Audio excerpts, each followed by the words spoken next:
به این لیوان آب نگاه کن. برای من و تو این مایه حیاته.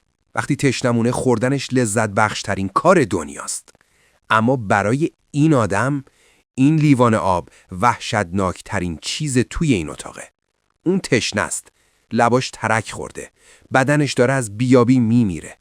اما وقتی میخواد لیوان رو برداره، مغزش بهش اجازه نمیده آب بخوره. این آدم تسخیر شده.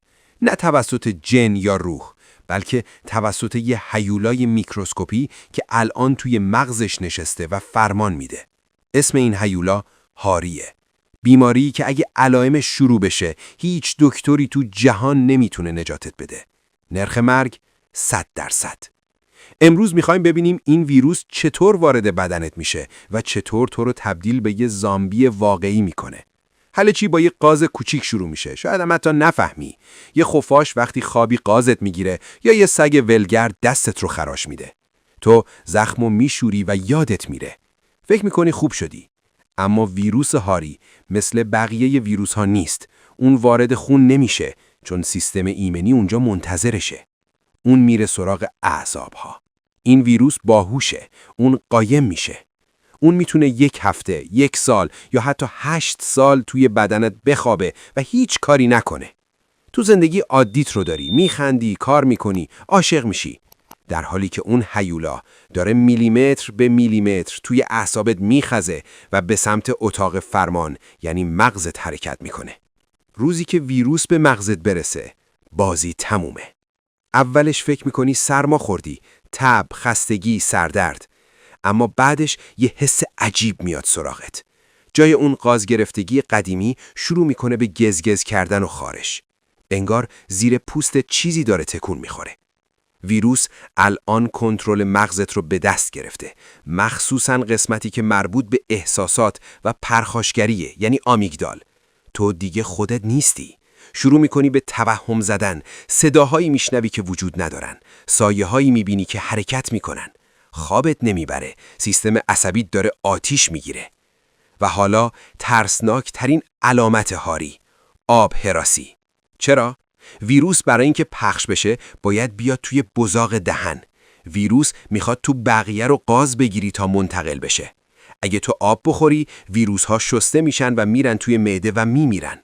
پس ویروس مغزت رو هک میکنه. ویروس کاری میکنه که موقع خوردن آب دچار اسپاسم دردناک بشه.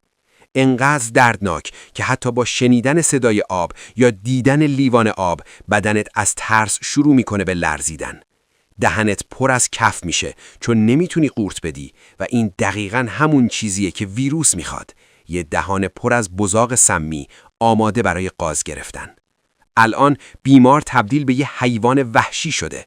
از نور میترسه، فوتوفوبیا، از هوا میترسه، آیروفوبیا، به هر چیزی که تکون بخوره حمله میکنه.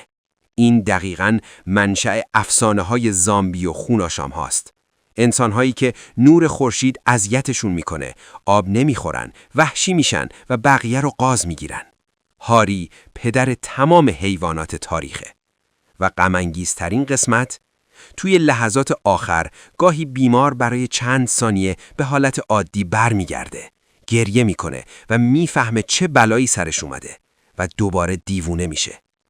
آیا هیچ راه نجاتی نیست؟ طول تاریخ هر کی علائمش شروع شد مرد به جز 1 نفر، جینا گیس. دکترها یه کار ریسکی کردن. مغز جینا رو خاموش کردن. کمای مصنوعی تا مغزش فرصت کنه با ویروس بجنگه. اون زنده موند ولی با آسیب‌های شدید. این تنها روزنه امیده، ولی هنوزم 99.9 آدما شانسی ندارن. رفیق، این داستان فیلم ترسناک نبود، این واقعیت دنیای ماست. اگه سگی، خفاشی یا حیوانی قازت گرفت، نگو چیزی نیست. همون ساعت برو واکسن بزن. چون اگه صبر کنی تا اولین علامت سردرد ظاهر بشه، دیگه هیچ راه برگشتی نیست. حتی خدا هم نمیتونه کمکت کنه. تشنته؟ مطمئنی میتونی اون آب رو بخوری؟